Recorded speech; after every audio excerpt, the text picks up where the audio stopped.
They say a house remembers. Stone keeps sorrow, wood absorbs screams, and shadows cradle the sins of the dead. Ravenscroft Hall was not merely a home, it was a monument to silence, to secrets buried deeper than the foundations themselves.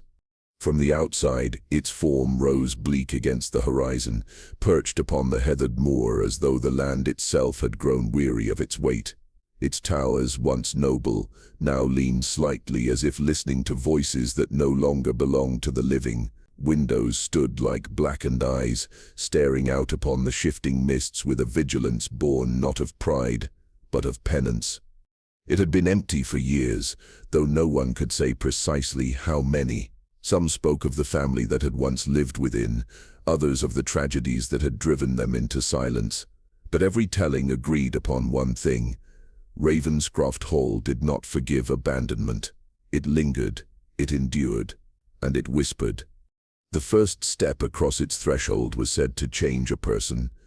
The air inside was heavier, damp with the weight of unspoken grief.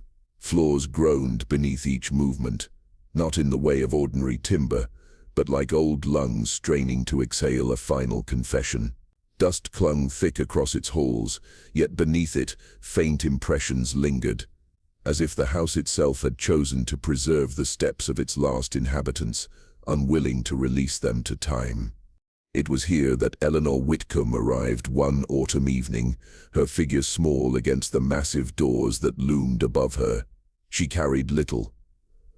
A single case of clothing, a bundle of letters bound in ribbon, and a face already lined with more sorrow than her 30 years should have allowed. The world she had known was gone. A husband claimed by illness, a child buried in soil still fresh in her memory, and debts that had stripped her of every possession except the deed to this house, the one place left to her bloodline. She had not come willingly. Ravenscroft was not refuge, but inheritance, a legacy she neither wanted nor understood. She stood for some time before the door, her hand trembling over the iron ring. It was not the chill of the evening that made her hesitate, but the unmistakable sense that the house itself waited for her. And waiting, she knew, was not passive. It was hungry. When the lock finally yielded, the air that spilled forth was not merely stale. It carried with it the faint scent of damp earth, and something sharper, iron, like blood remembered, but not forgotten.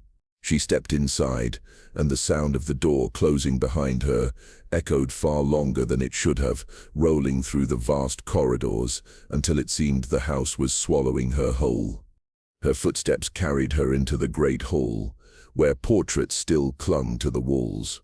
Their colors had faded, yet the eyes remained sharp, each gaze following her with quiet judgment. Men in black coats, women with pale throats draped in pearls, children frozen in their solemn poses, generations of Ravenscroft, captured in oil and shadow, their silence more oppressive than speech could ever be. A storm was rising outside, the wind pressing hard against the shutters. Within the hall, the fireless hearth yawned wide, black with soot. Eleanor set down her case, her fingers brushing the ribbon-bound letters she had carried so tightly. She did not open them. She already knew their contents: condolences, debts, final demands. None spoke of comfort, none spoke of hope. Night fell swiftly, the kind of night where darkness pressed in thick and complete, smothering every edge of light. Eleanor lit a single candle and made her way upstairs. The staircase was vast, each step echoing into the chamber above. With every ascent, the shadows seemed to draw closer, bending inward as though acknowledging her passage. She chose the first unlocked room, a chamber hung with drapes so heavy they seemed to strangle the walls. Dust cloaked the bed, but had left the mirror untouched. When she gazed into it, she did not see only her reflection behind her shoulder. For the briefest instant, she thought she glimpsed another figure, pale, indistinct, standing in the doorway. She turned quickly, but the space was empty. Her breath caught.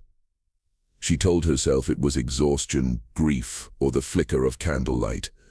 But when she turned back, the mirror seemed darker than before, as though something unseen had pressed itself closer to the glass. She extinguished the light and lay upon the bed, though sleep did not come easily. The storm outside raged, yet within the house it was another sound that kept her wakeful, a faint tapping, rhythmic, measured, not the creak of timber, nor the rattle of wind, but deliberate, like fingers against wood. It came from the hall, then after a long silence, from the wall nearest her bed, and then impossibly, from beneath the floor. She pressed her hand to the boards, her heart pounding. The tapping ceased. For a moment she thought it had ended, but then faintly came a whisper, not words, but the suggestion of breath, a sigh, deep and sorrowful, drawn up from the very marrow of the house itself.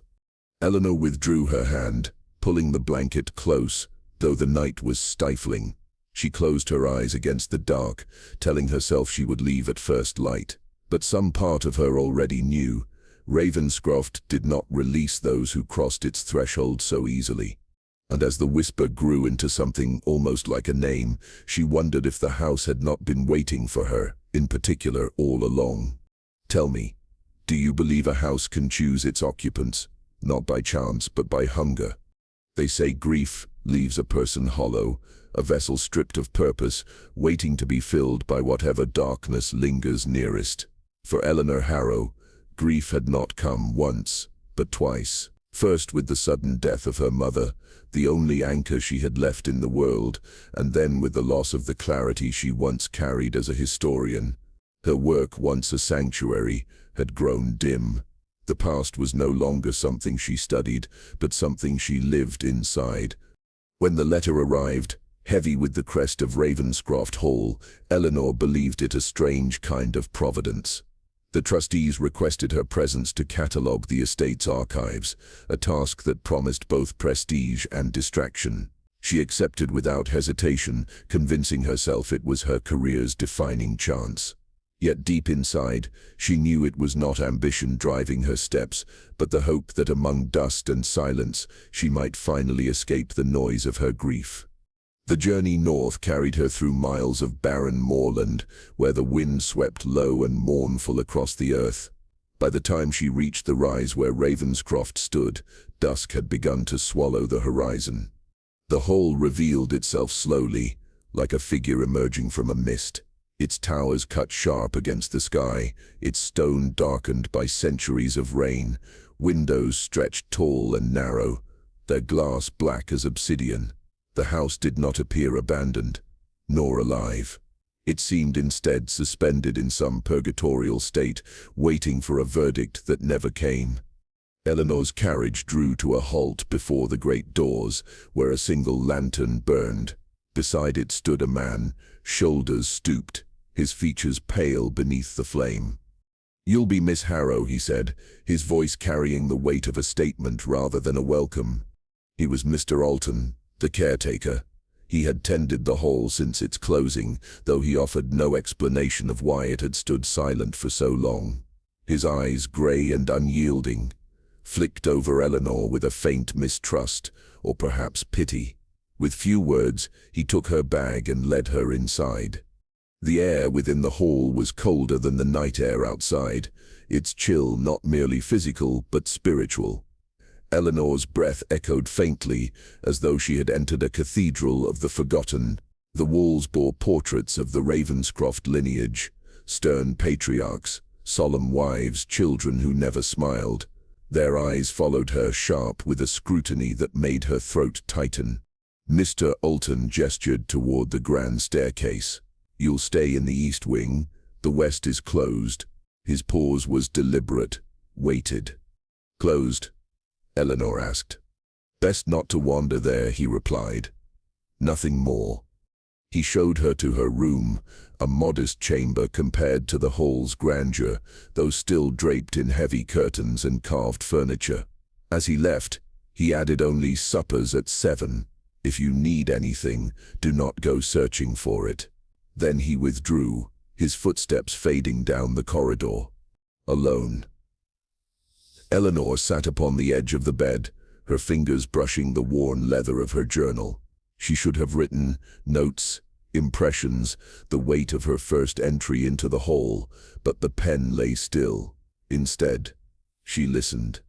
The silence was not pure. Beneath it, she detected a faint hum, like the resonance of unseen voices hidden within the walls. When the wind pressed against the shutters, it seemed less a storm than a hand brushing against the skin of the house, testing its strength. At supper, Eleanor sat alone. The dining hall, vast and echoing, was lit by only a handful of candles. Mr. Alton did not join her. He merely set down the tray, bowed his head, and left. The food was untouched by warmth, as though prepared only to honor routine rather than sustain life. After the meal, Eleanor wandered the hallways despite her fatigue. She traced her fingers over the spines of forgotten books in the library, their titles blurred by dust. She paused before locked doors, her imagination whispering what might lie behind them: documents, treasures, or perhaps nothing at all. But always, her gaze returned to the corridor that led toward the west wing. Its door was closed, bolted with iron, its wood darkened by time. Something about its silence called to her, not in menace, but in recognition. Night deepened. She returned to her chamber, her candle flickering weakly against the shadows that crowded in around her. Yet as she drifted toward sleep, a sound broke the silence. Whispers, faint at first, almost indistinguishable from the sigh of wind, but then clearer, threading through the corridor outside her door, a chorus of voices, overlapping, murmuring in tones both sorrowful and insistent. She held her breath, straining to catch the words. And then, impossibly, she heard her name. Eleanor. The sound was not sharp, but intimate, like the way her mother once called her in the quiet of night, when dreams had turned dark, but her mother was gone. And yet, the voice carried the same ache. She rose from her bed, heart pounding, and opened the door. The corridor stretched long and still, her candle casting trembling shadows across the walls. There was no one there, only the whisper fading into silence, as though the house itself had spoken her name. She retreated, closing the door with trembling hands. Sleep never came. Instead, she lay in the dark, her thoughts tangled in fear and longing. Ravenscroft had waited decades for someone to return. Why had it chosen her? And so I ask you, when a place speaks your name, is it memory that calls you or fate? Morning came reluctantly to Ravenscroft Hall. The sun, weak and pale, filtered through the heavy curtains as though reluctant to intrude upon a place that had long abandoned the living. Eleanor rose with the stiffness of a body unaccustomed to rest, her dreams fractured by whispers that lingered long after she opened her eyes. She dressed plainly and stepped into the corridor, her boots echoing on the boards as she made her way toward the lower floors. The hall was immense, its passages winding, its corners dark with neglect. Each doorway she passed revealed rooms frozen in disarray, a chair toppled, a teacup fractured on the hearthstone, books scattered like fallen leaves. It was as if life within the hall had not ended but been interrupted, abruptly and without farewell. It was in one such chamber, a drawing room draped in dust, that she first encountered them, the portraits. They covered the walls from floor to ceiling, gilt frames dulled by tarnish yet stubbornly clinging to their grandeur. Each canvas bore the likeness of a Ravenscroft, stern-faced patriarchs with eyes of steel, children stiff in their finery, and women whose beauty seemed carved from marble. The paint, though aged, held an uncanny vibrancy. Eleanor felt for the briefest moment as though the room was not deserted at all but crowded with silent witnesses. Her gaze lingered upon one canvas in particular, a woman seated in black silk, her pale hands folded neatly in her lap. Lady Isolde Ravenscroft. Eleanor recognized the name from the sparse records she had read before her arrival, the last mistress of the hall before its decline. Isolde's face was exquisite, her features sculpted with care, but it was her eyes that seized Eleanor's breath. They burned with something between sorrow and defiance, as though caught in the instant of confessing a terrible truth and daring the world to look away. The longer Eleanor stared, the more the eyes seemed not painted but alive, glistening with grief that no brush could capture. She leaned closer, drawn against her will. The paint around Isolde's gaze shimmered faintly, catching the dim light. Eleanor reached out, her gloved hand brushing the canvas, and recoiled. The paint was wet. Her fingers bore the smear of black pigment, tacky and fresh. She stared disbelieving at the mark upon her glove. The portrait was over a century old. There was no reason for its paint to gleam like a wound refusing to heal. She stepped back, her heart pounding, her breath loud in the stillness. The other portraits seemed to draw nearer, their painted faces sharpening with silent judgment. She could feel their eyes following her, not merely in the way of artistry, but with intention. She left the chamber quickly, her boots stirring the dust like ash rising from forgotten fire. Later, in the library, she sought the estate's records. The air here smelled of leather and mildew, the shelves sagging beneath tomes that had not been touched for decades. Among brittle volumes, she found a ledger bearing the Ravenscroft name. Within its pages, one entry struck her with quiet horror. Lady Isolde Ravenscroft, last noted mistress of the estate, recorded as missing, year of disappearance, 1847. No explanation, no resolution. The words seemed too clinical for what they implied, that a woman of such prominence had simply vanished, swallowed by silence. Eleanor traced the name with her fingertips, her unease growing heavier. She thought again of the portrait's eyes, luminous with grief, and the paint still damp beneath her touch. That night, sleep did not come willingly. When it did, it was not gentle. She dreamed of the drawing room. The air smelled of roses rotting in their vases, petals dark and crumbling upon the floor. Lady Isolde stood before her, not in pigment but in flesh, tall, regal, her black gown shimmering as though woven from shadow. Her face was beautiful, yet her eyes held no life. "Find me," the lady whispered, her voice velvet and sorrowful. "Find me where the shadows are deepest." The words pressed against Eleanor's heart like a plea, not a command. She wanted to speak, to ask where, to demand why, but her throat was sealed. Isolde's pale hands reached for her, fingertips cold as winter earth, smearing Eleanor's palms with soot. Eleanor woke with a cry. Her chamber was silent, the storm outside reduced to a soft rain, but when she looked at her hands, her breath caught. They were blackened. Fine dust clung beneath her nails, staining her palms as though she had thrust them into ash. She stumbled toward the hearth, certain she would find embers, but the fireplace was dark, cold. It had not been lit in years. Her chest tightened, and for the first time she felt the true weight of the hall pressing in upon her.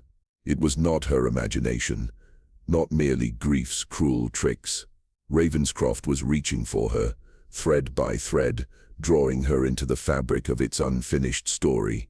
The dream had not been a dream. It had been an invitation, or perhaps a demand. She sat at the edge of the bed, the black stains on her hands stark against her pale skin, and though she wanted desperately to wash them away, she could not yet. They felt less like dirt than a mark, a claim. Ravenscroft had spoken, and Eleanor knew against every rational part of her mind that she had already answered. "Tell me, if the dead call upon us, are we witnesses to their sorrow, or prisoners of it?" Eleanor had grown used to silence. She carried it like a second skin, the silence of libraries, of graveyards, of lonely evenings spent writing her notes to no one. Yet the silence of Ravenscroft was different. It was not absence but presence. It was a silence that pressed, that breathed, that waited. By her third day, the weight of it began to gnaw at her. Even the caretaker, Mr. Thorne, seemed unsettled by her growing curiosity. He was a tall man, shoulders bent from years of labor, his gray hair cropped close, his face carved with lines that looked older than his years. He carried himself with the weary precision of one who had lived too long with secrets. Eleanor found him in the kitchens that morning, polishing silver that no one would use. The air was damp with the smell of mildew and smoke that no fire could banish. She cleared her throat gently. "Mr. Thorne," she said, "I've been studying the records, the portraits. There is so much I don't understand. About the family, about Lady Isolde. What truly happened here?" Thorne's hands stilled upon the tarnished spoon. For a moment he did not look at her, his gaze fixed on some point far beyond the walls. When he finally spoke, his voice was low, each word measured with caution. "Miss Harrow, the Ravenscrofts were not merely men and women of blood and land. They were keepers, guardians, if you like. But what they guarded, it was not treasure, it was not knowledge." He lifted his eyes to hers, and in them she saw a bleakness that unsettled her more than the words themselves. It was hunger. Eleanor frowned. "Hunger?" "Yes," he said softly. "Hunger that crept into their bones. Hunger that fed on them as they fed it. Misfortune did not claim them. Miss Harrow, appetite did. And appetite is never sated." His words hung heavy between them. Eleanor felt a chill travel her spine, though she forced herself to meet his gaze. "You speak in riddles," she whispered. "What does that mean? What kind of hunger?" Thorne shook his head and returned to his polishing, his hands trembling slightly. "Best not to ask questions you are not ready to answer. The hall does not take kindly to prying." Frustration burned at her throat, though beneath it lay something else. Intrigue. His refusal was not the silence of ignorance, but of knowledge too dangerous to share. She wanted to push further, yet something in his posture, shoulders hunched, hands clenching the silver as though it might anchor him, warned her against it. Later that night she rose from her bed, restless. The corridors stretched long and labyrinthine, their shadows pooling like ink. She carried no candle, relying instead on the pale wash of moonlight through the windows. It was then that she heard him, Thorne's voice, low and urgent, threading through the silence like a secret not meant to be overheard. She followed the sound down the back stairwell, her bare feet quiet against the stone.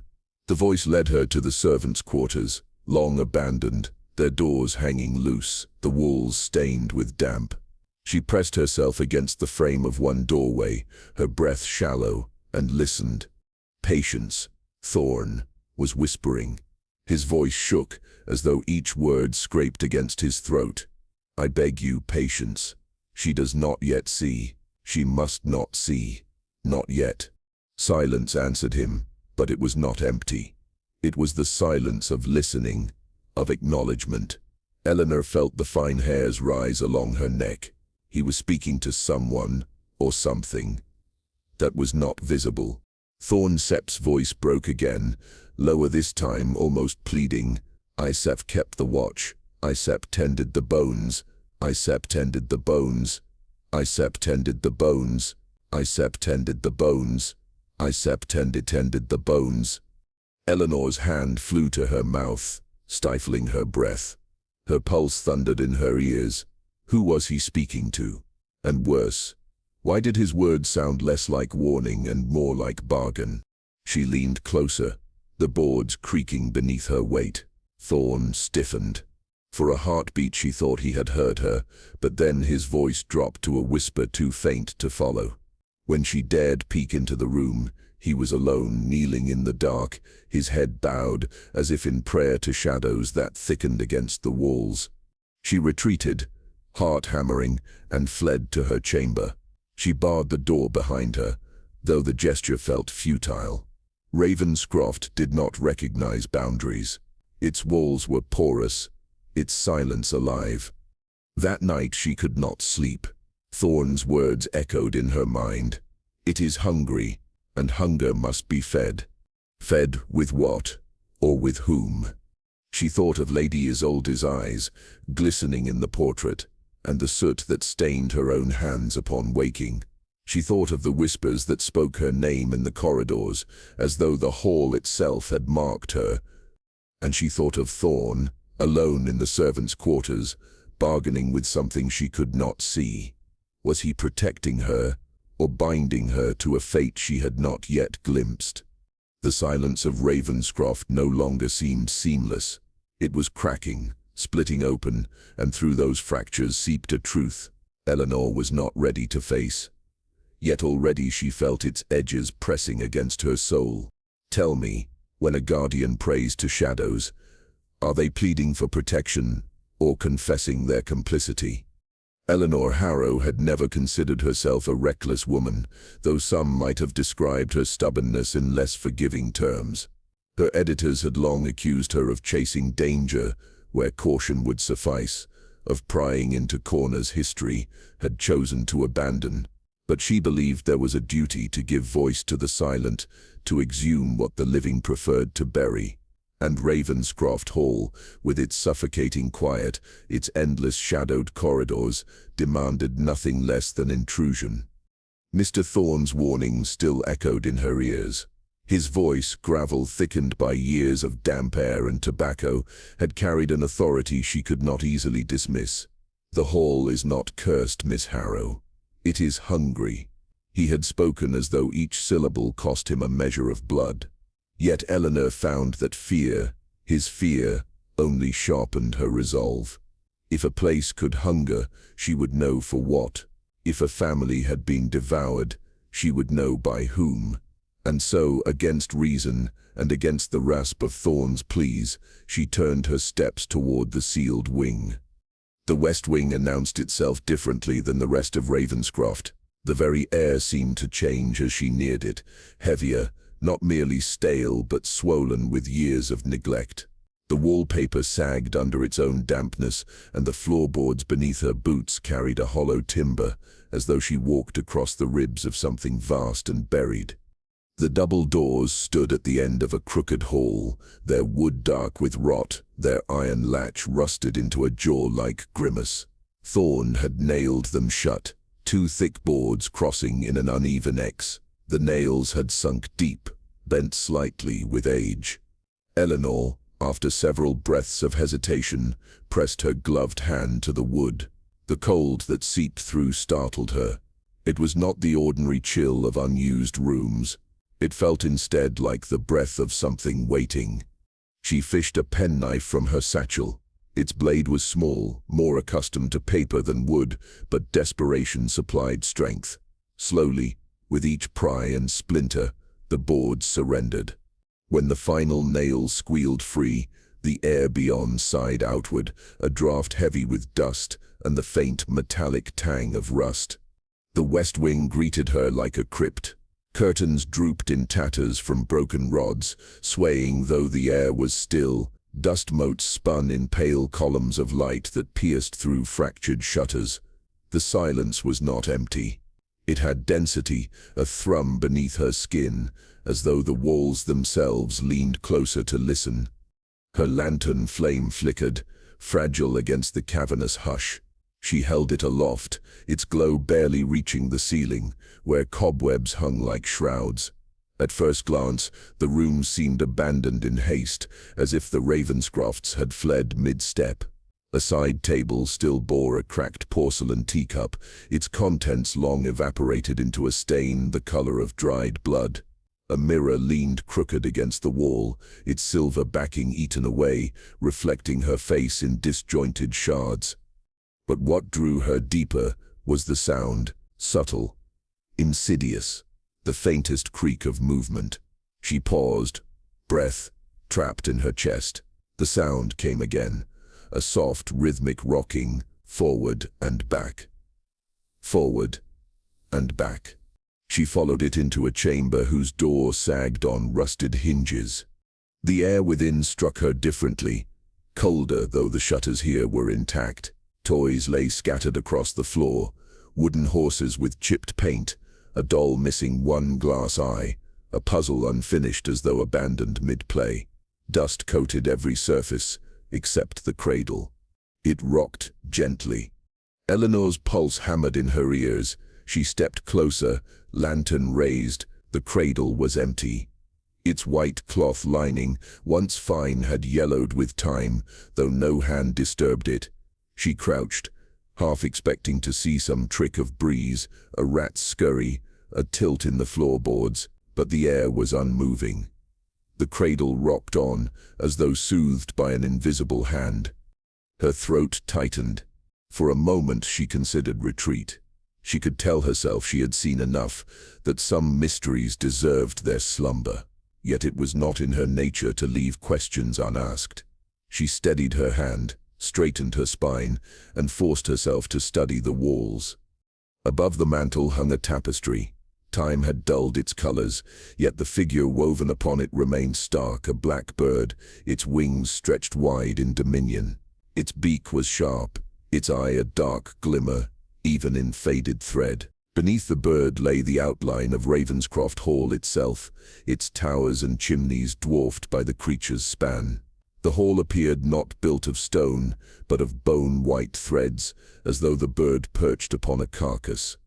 Eleanor's lantern light caught something at the base of the tapestry. A leather-bound book, its cover cracked and brittle, lay half-hidden beneath fallen fabric. She brushed it free with careful hands. Embossed faintly upon the cover was a name, Isolde Ravenscroft. Her breath caught. She sat upon a stool, its legs wobbly but enduring, and opened the journal. The first entries were unremarkable, notes of children's lessons, the weather, small quarrels with servants. Yet as she turned the pages, the handwriting began to change. What began in neat, even script devolved into hurried scratches, the ink blotted, the words uneven. The voices are louder at night, from beneath the floor, beneath the stones. I cannot sleep for their knocking. Father says it is the wind in the cellars, but the wind does not call names. The wind does not bargain. The pact is ours to keep, our blood for silence, our silence for survival. Each entry throbbed with desperation. Sentences broke into fragments, thoughts unfinished as if interrupted. The final legible page bore only a single line, written so forcefully the pen tore through. We cannot unmake what was bound. The hall must eat, or we will. Eleanor's hand trembled as she closed the journal. She pressed her palm to the leather as if to still its fevered pulse. Around her, the nursery seemed to thicken. Shadows pressed in from the corners. Then came the crash. It resounded from the corridor, a door slamming, a piece of furniture upended. Eleanor jolted to her feet, journal clutched tight. The cradle's rocking had stilled. The silence that followed was worse than the sound, a silence too immediate, too deliberate, as though the house itself were holding its breath. Her instincts screamed retreat. She fled the nursery, lantern beams scattering wildly across the corridor walls. The air grew colder with each step, as though she ran not toward safety but deeper into some subterranean frost. When she reached the nailed-shut door, she nearly sobbed in relief to find it still ajar, the boards lying where she had left them. She slipped through, forcing the door closed behind her. Her lungs burned as she pressed her back to the wall. The journal was still in her grip, its cracked leather warm despite the chill. She stared down at it, knowing she had crossed a threshold no return could erase. Whatever Ravenscroft Hall guarded, she had awakened it, and it would not rest.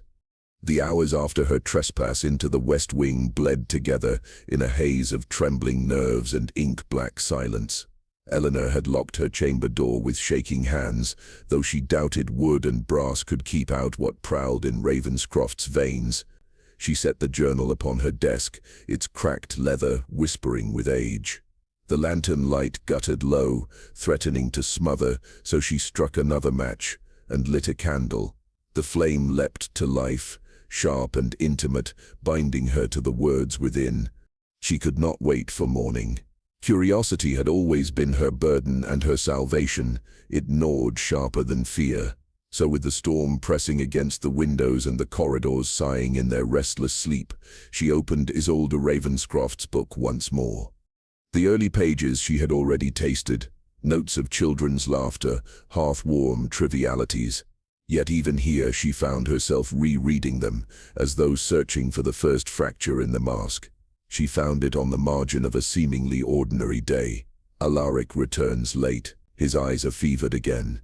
He says the ground itself is speaking. Lord Alaric Ravenscroft. The name unfurled before her like a shadow. Eleanor had seen it inscribed in dusty parish ledgers, a man remembered for his generosity, his patronage of schools and chapels. Yet in Isolde's hand, his name carried dread, not reverence. She turned the page. The script sharpened, attention tightening the letters. My husband says we are blessed. Ravenscroft Hall was not placed by chance, but chosen. Beneath us run veins of power, old as the earth. If one listens rightly, bargains can be struck. He says we shall never want for wealth, nor for influence, if we but honor the pact. Eleanor's candle guttered, as if recoiling. She shielded it with her hand. Page after page Isolde recorded the deepening of her husband's obsession. He scoured medieval manuscripts brought from the continent, texts mottled with mildew and secrecy. He translated rites scrawled in Latin, half-mangled prayers, inverted sacrifices whispered. His voice at night grew not his own but low, guttural, coaxing something unseen. At first Ravenscroft prospered, fields yielded despite blight, trade routes favored their coffers, rivals bent beneath inexplicable misfortune. Yet, Isolde wrote, the fruits were bitter. Our youngest Cecily grows pale. She wakes screaming at voices only she hears. The physician says her lungs fail her, but I know it is the hall. The servants cross themselves when they think me blind. 2 girls from the scullery have vanished. Alaric calls it petty theft and flight, but I saw the cellar door unbarred that night. Eleanor's hand trembled as she turned the page. The ink blurred in places, stained by what looked like water or tears. I begged him to cease. He swore me to silence. What would you have me do? He said. Return us to dust and poverty. Let Ravenscroft rot while others feast. The whole gives only as it takes. His eyes are not his own when he speaks thus. They glimmer with that dark fire, as though he sees through me to something deeper. A draught stirred the candle. Eleanor raised her head sharply, heart lurching. But the room remained as it was, her desk, her trunk, the frost-clouded window. Still she thought she heard faintly, impossibly, a sigh beneath the floorboards. She swallowed hard and forced her gaze back to the journal. The entries spiraled further. One told of a steward found raving, his tongue blackened as if burned. Another recounted the night the nursemaid threw herself from the 3rd-floor window, claiming she had been commanded to feed the roots. Then came the final pages. The handwriting shook, frantic, and slashed. I hear them now, beneath the stones, beneath the walls. They call to me in the voice of my child. I know it is not her, yet I cannot endure it. Alaric does not sleep. He waits by the fire, whispering bargains into the smoke. He tells me the hall must eat, or we will. God forgive us. I hear her still, my sweetling crying where no child should be. Eleanor spurs Prith Court, her throat tight. The last entry bled across the paper, ink thick and desperate. I went to the shadows. They asked only for me. The page ended there. No more words, no farewell. Only a ragged line, as though the pen had been dragged downward in a final shudder. Eleanor closed the journal with shaking hands, pressing it to her chest as though to quiet its pulse.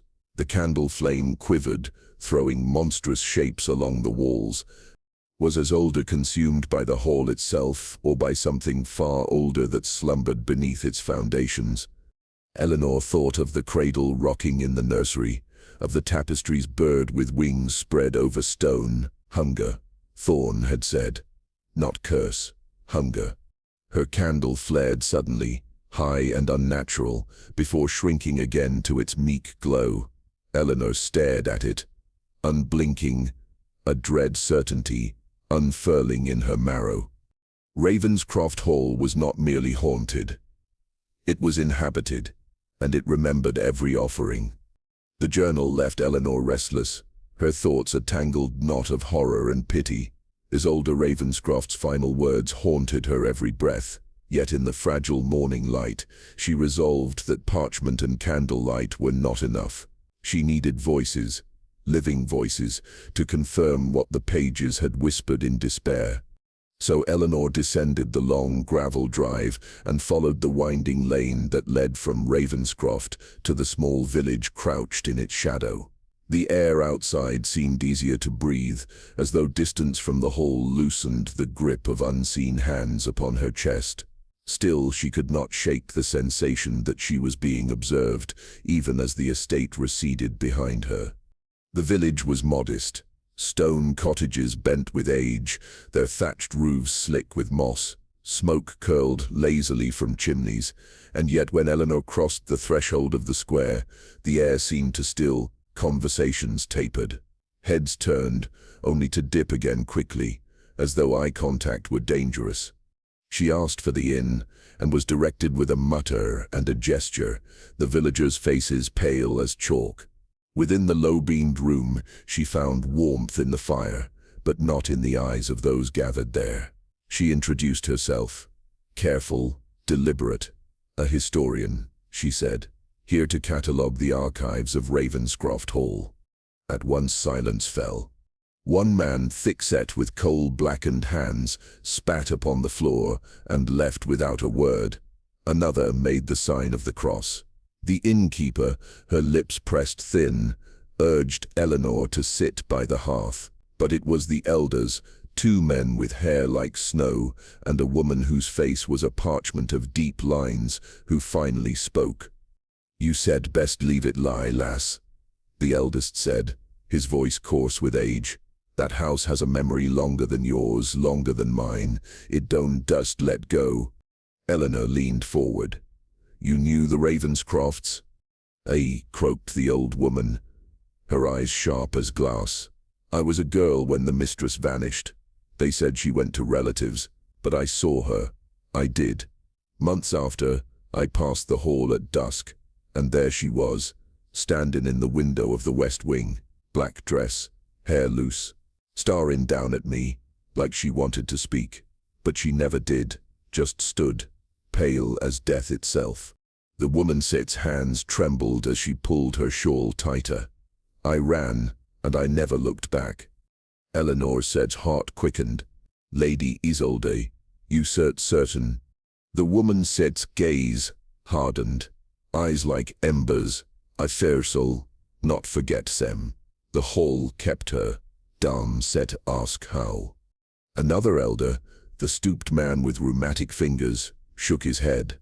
"The Ravenscrofts prospered too fast, too rich. Always something unnatural about it.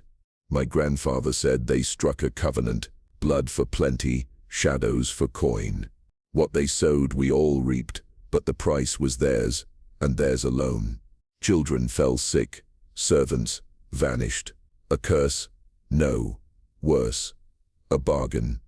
Eleanor felt the weight of their words pressing into her chest. She thought of Isolde's journal, of the cellar and the voices, of Alaric's whispered rites. Before she could respond, the tavern door opened.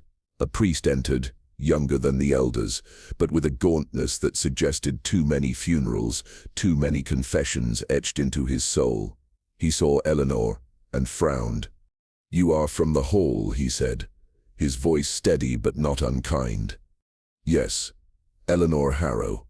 I step here to—" "Leave," he cut across her, lowering his voice to a near whisper. "Whatever your purpose, abandon it. That place is not bricks and stone. It breathes. It listens.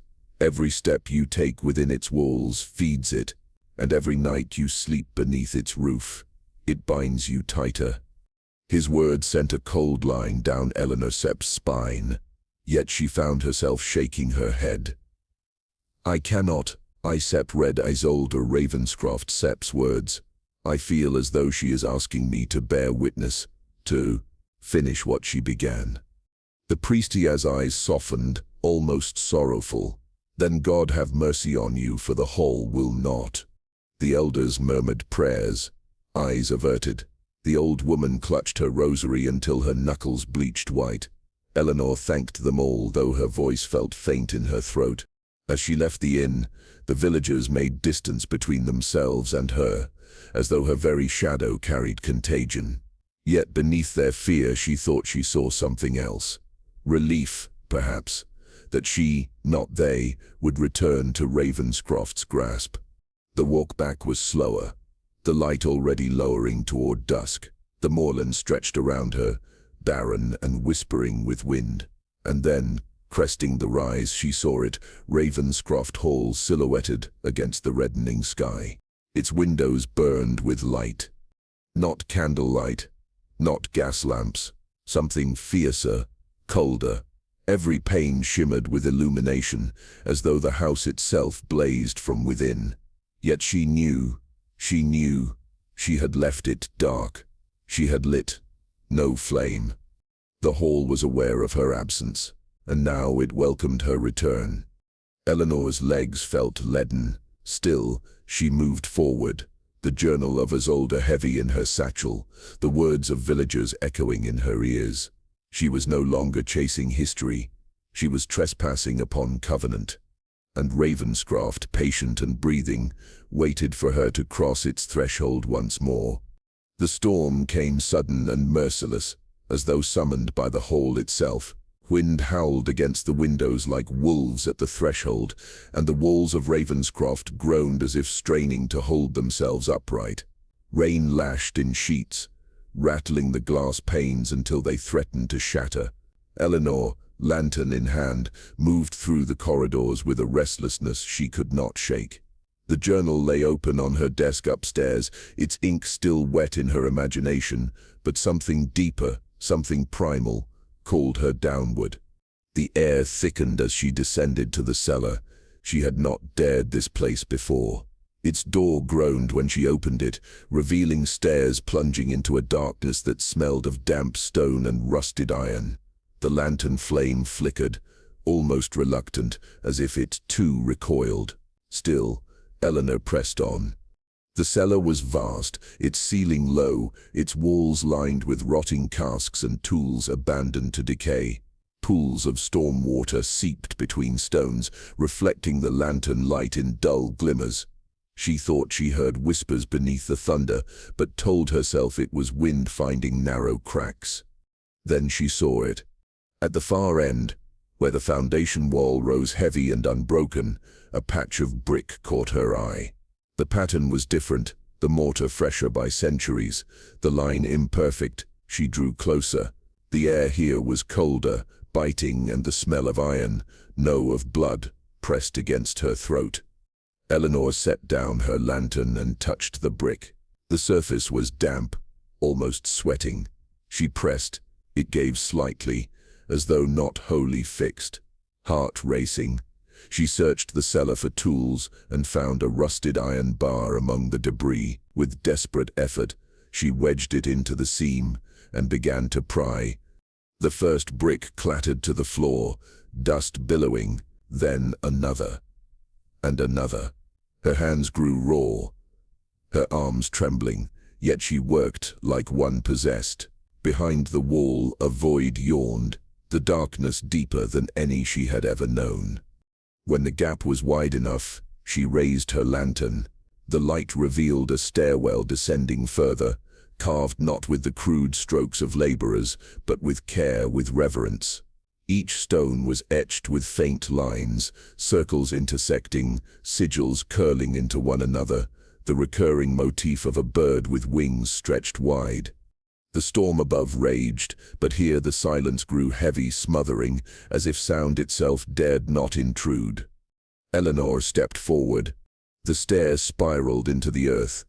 damp air thick with the scent of mold, and something acrid metallic. Her lantern revealed glimpses of walls marked with more sigils, the birds' wings enclosing shapes she could not name. Each step deepened her unease, yet compelled her onward, as though the hall itself urged her descent. Finally, the stair delivered her into a cavernous chamber beneath the foundations. It was a crypt, or should have been. Rows of stone coffins lined the walls, each engraved with a name: Alaric Ravenscroft, Cecily Ravenscroft, Thomas Helena, generations stretching back through centuries. But when Eleanor forced herself to look inside, her blood ran cold. They were empty. Every coffin, every carved sarcophagus, lay hollow. No bones, no dust of decay, nothing. Her lantern quivered in her grip, the flame bending as though drawn by some unseen breath. The walls of the crypt bore carvings ancient and alien, circles nested within circles, lines cutting across one another in shapes that defied her understanding. And always the bird wings spread wide enough to encircle the world, talons reaching, eyes hollow and endless. At the chamber's heart stood a single stone slab, its surface slick as though perpetually wet. The color was dark, almost black, but in the lantern glow it glistened red, like fresh blood refusing to dry, though centuries must have passed. Eleanor's stomach clenched. She felt absurdly that if she touched it, it would still be warm. That was when the whispers rose. They began low, like a sigh of stone grinding against stone. Then they grew, a chorus from nowhere and everywhere, threading through her ears, her bones, her very marrow. "We are the shadow, we are the debt." The words pulsed in rhythm with her heartbeat. They multiplied, layers upon layers, until she could not tell if they came from within her skull or from the crypt itself. She staggered back, lantern shaking wildly, shadows leaping monstrous across the carvings. "We are the shadow, we are the debt." Eleanor clutched at her ears, but it was useless. The voices did not enter through sound, but through something deeper. She felt the weight of generations pressing down, a ledger of sin and sacrifice written not in ink, but in blood. She turned and fled. The stair twisted beneath her feet, her breath ragged, the lantern guttering as if to die. She stumbled, struck her shoulder against the wall, but did not stop. The whispers followed, now a laughter, now a weeping, now the faint cry of a child calling for its mother. At last she burst back into the cellar, collapsing against the damp floor. The lantern fell and rolled, throwing light wildly across barrels and beams. Her breath came in violent gasps, and still, faintly, the chorus lingered. "We are the shadow, we are the debt." She had broken something. She knew it with every trembling nerve. The seal was undone, the hidden place revealed. The hall stirred above her, alive in triumph, every beam and stone resonant with the satisfaction of hunger awakened. Eleanor staggered to her feet, lantern clutched tight. The storm outside howled, but within, Ravenscroft exhaled, long, deep, and terrible. She had gone where no living soul should tread, and now the house knew she belonged to it. The storm did not relent through the night. Rain lashed against the broken panes of Ravenscroft Hall, and the great timbers groaned as though the house itself protested against the winds. Eleanor paced the study, unable to write, unable even to think. Her discovery in the crypt gnawed at her soul. The empty coffins, the bloodied slab, the sigils etched like wounds into the stone. Nothing about this place was merely legend. It breathed with an old, patient hunger. It was near dawn when she heard the footsteps. They did not creep or shuffle as the whispers had done before, but struck firmly against the floorboards, deliberate, human. She turned, and there stood Thorn, the man who had first welcomed her with such guarded civility, now pale and weary as though the night had drained the last of his strength. His lantern flickered, shadows gnawing at his face. "You should never have gone below," he said, voice roughened by fear rather than reproach.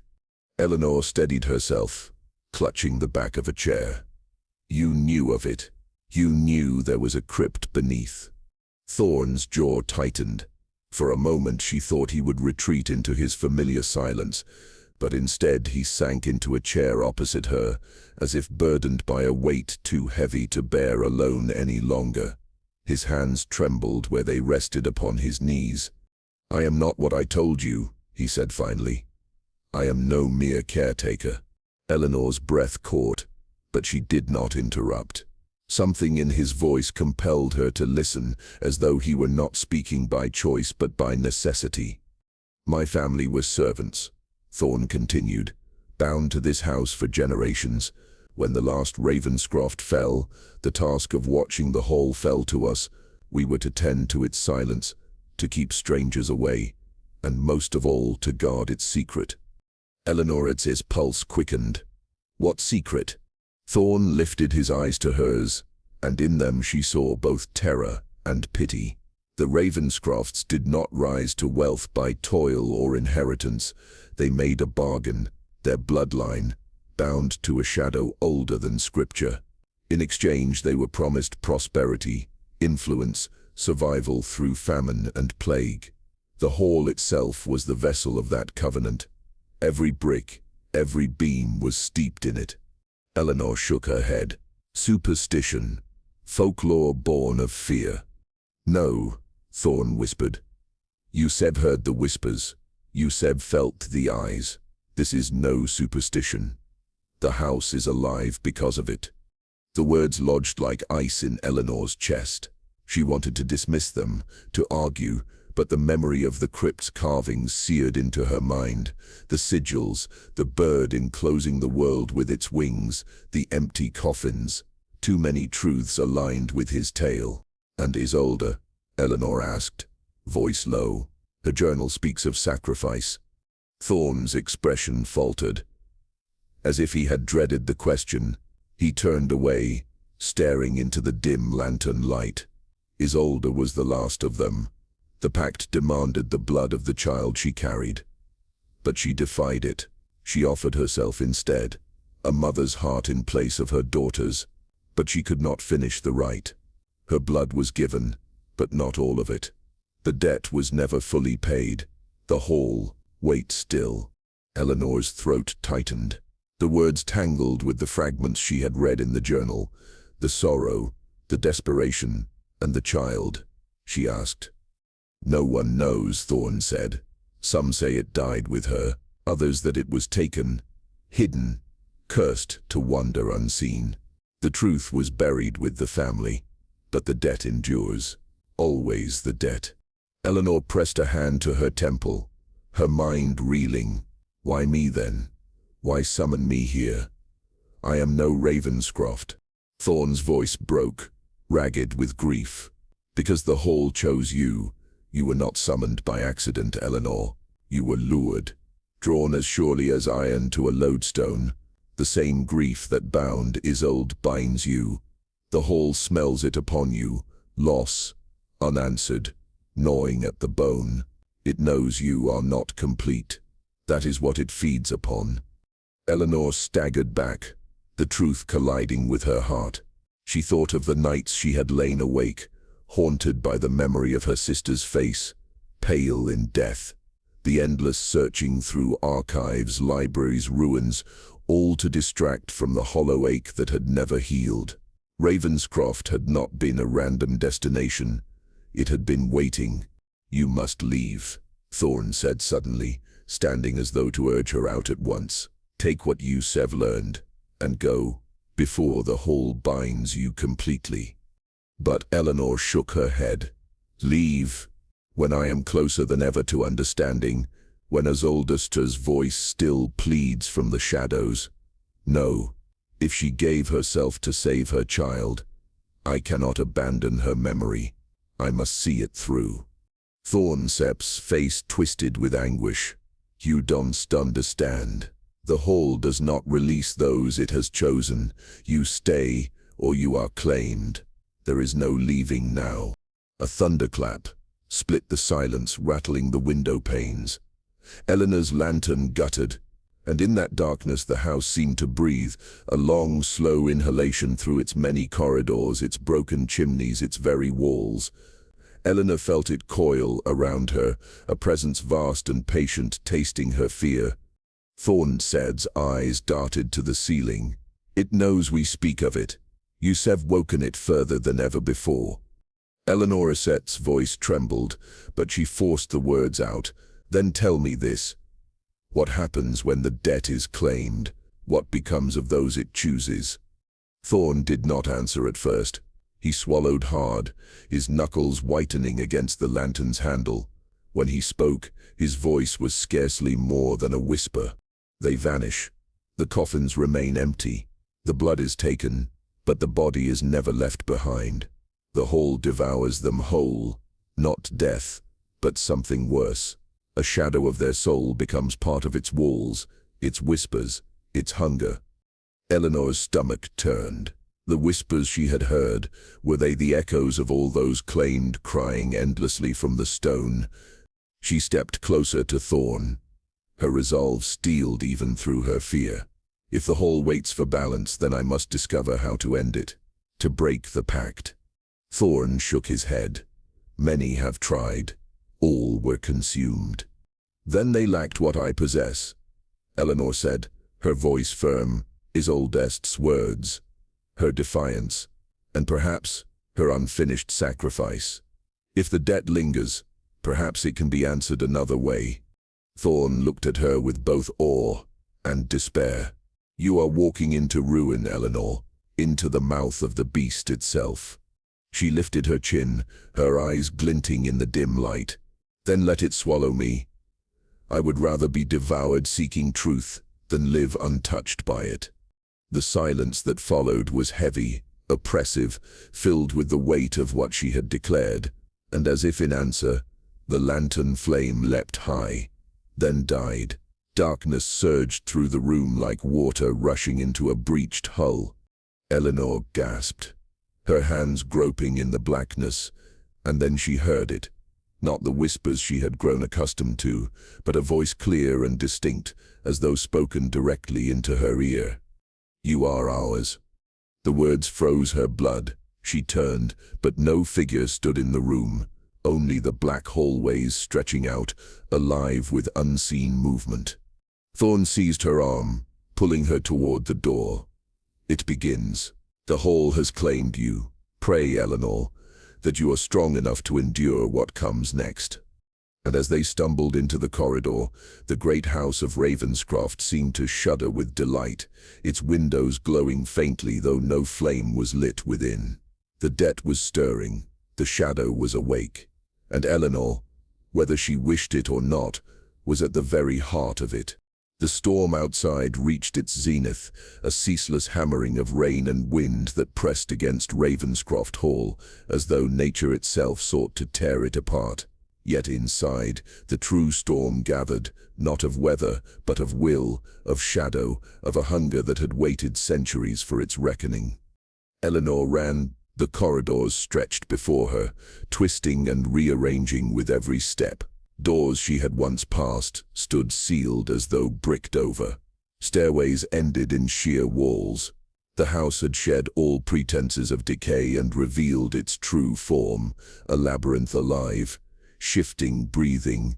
Its beams creaked like ribs expanding, its stones groaned like muscle pulled taut. Every room she entered became a snare, every hallway a narrowing throat. Behind her the whispers surged into voices, not one but many, 1,000 tones overlapping, the pleading cries of women, the keening of children, the rasp of old men. They cried her name, distorted, stretched, as though spoken from beneath water. Eleanor, Eleanor. And then came the ravens. Their wings thundered overhead, though no window was open, no sky above. Shadows of wings beat against the walls, blotting out the lantern Thorn carried. The air stank of feathers, of bloodied beaks, of decay. Eleanor covered her ears, yet the cacophony drove through her bones. Thorn stumbled behind her, his breath ragged. It knows, he gasped. It knows you will not yield. Eleanor pressed forward. Her chest burned with exhaustion, but something deeper, something older, drove her on. She felt Isolde at her side, the phantom presence that had lingered since her first night in the hall, guiding her now toward the heart of the house. At last, the corridors funneled into a single great chamber, one Eleanor had never entered before, though she had walked the hall for weeks. The room was vast, domed, its walls blackened with soot, as though scorched by a fire that had never ended. At its center rose a dais of stone, slick with the same dark sheen she had seen in the crypt below. Upon it swirled a darkness so dense it seemed to drink the lantern's glow, devouring light until only shadow remained. The entity. It was neither man nor beast. It was absence given form, a figure vast and shifting, with no edges that could be traced. Yet within its mass burned countless eyes, not luminous but hollow voids that pulled Eleanor's gaze into them until she felt herself falling. When it spoke, it was with 1,000 voices at once, a choir of anguish and hunger that reverberated through the bones of the house. "You have come, the debt endures, the line must pay." Eleanor staggered forward, the words striking her chest like a physical force. She forced herself to stand, to meet that void with defiance. The Ravenscrofts are gone. Their line is broken. There is nothing left for you to claim. The shadow surged, its edges lashing like tendrils of smoke. The debt is not broken. It waits. Always it waits. You carry it now. You are chosen. The chamber trembled. Stones rained from above, yet the shadow swallowed them before they touched the floor. Eleanor's heart pounded. She understood then. This was no haunting. This was a covenant, a hunger bound to the hall, tethered by blood and will. It had devoured generations, and now it turned to her. "What would you have me do?" she demanded, her voice trembling but unbroken. The answer came like a tide. "Bind yourself. Take the oath. Feed us. As the Ravenscrofts fed us, we will endure, and you will endure with us.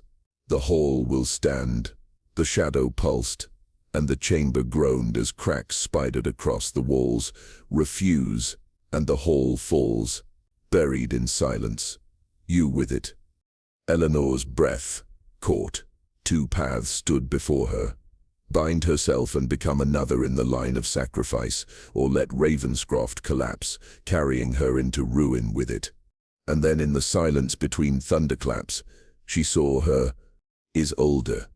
Her figure shimmered in the far corner of the chamber, pale as moonlight, her hair loose about her shoulders, her eyes wide with sorrow. She said nothing, but her gaze held Eleanor's, and in it lay a plea, a burden passed across time.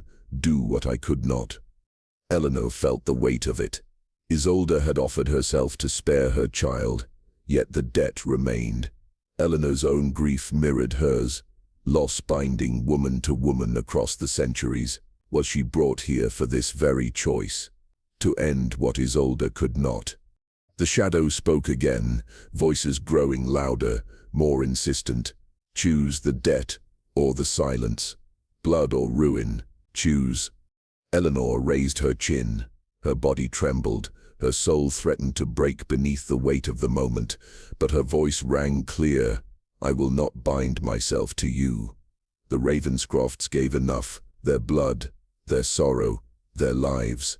I will not carry their chains. If silence is the only way, then silence it shall be." The chamber screamed.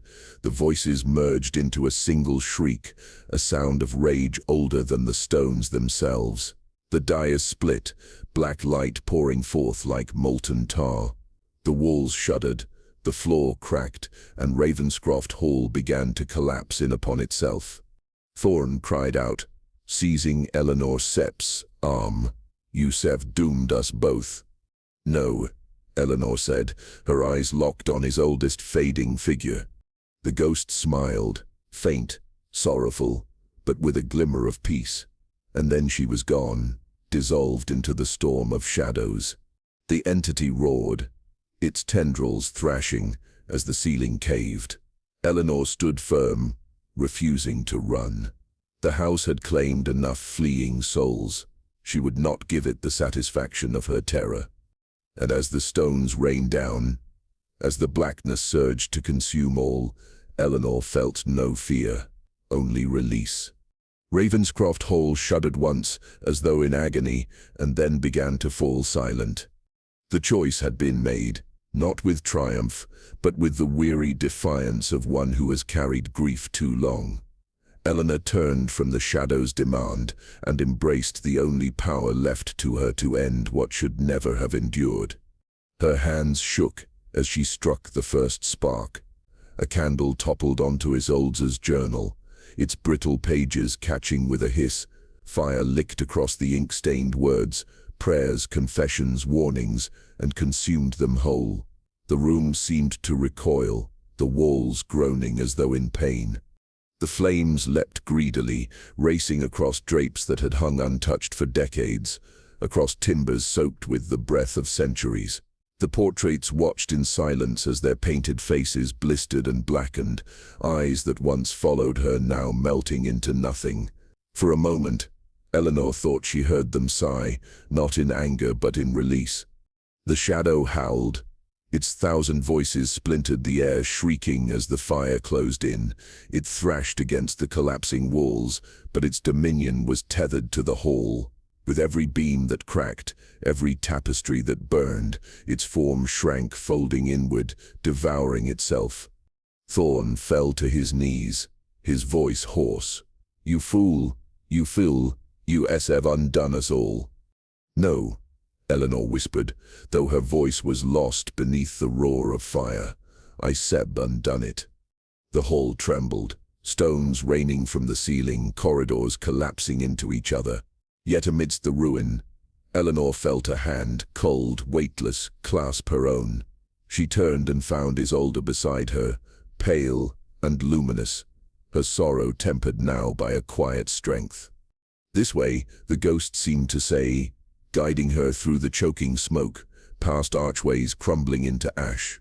They fled together, the living and the dead, through the twisting maze that no longer sought to trap her, but to expel her, as though the house itself, in its dying breath, longed to unburden its final witness. At the great entrance hall, the fire roared like judgment. Flames licked the carved banisters, reducing their finery to skeletal remains. The great doors, once locked tight, now sagged open on broken hinges, as though yielding at last.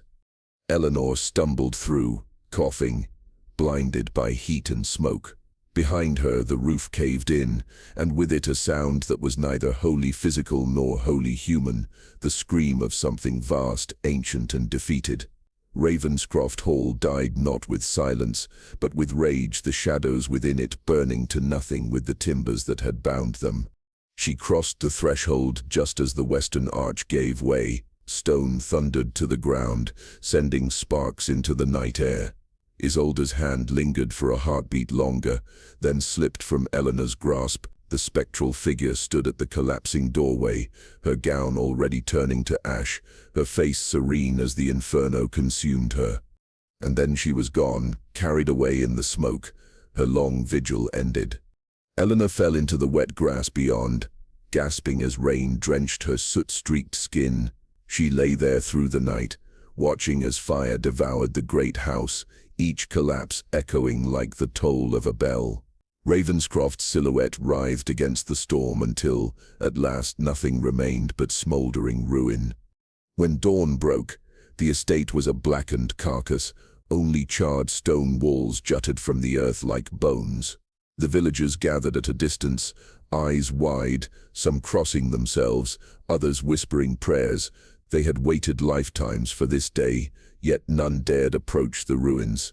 Ravenscroft had been the axis of their fear for so long that its end felt more like omen than salvation. Eleanor stood apart, her clothes stained with ash, her gaze fixed on what remained. The smoke curled into the pale sky, carrying with it centuries of secrets, sins, and sorrow. She felt no triumph, only a hollow stillness, as though part of herself had burned away with the house. She returned to the village that morning, but not as the woman who had first arrived. She spoke little of what had passed, offering only that the hall was gone, and with it the Ravenscroft curse. The villagers asked no further questions. Some thanked her, others feared her. All regarded her with wary reverence. For though Ravenscroft had perished, something of it lingered in her eyes, a darkness not of malice, but of memory. She kept Isolde's story close, but never published it. The journals had burned, the portraits had turned to soot, and Eleanor resolved that no written word should give the whole life again. To speak of it was to risk stirring what silence had finally claimed.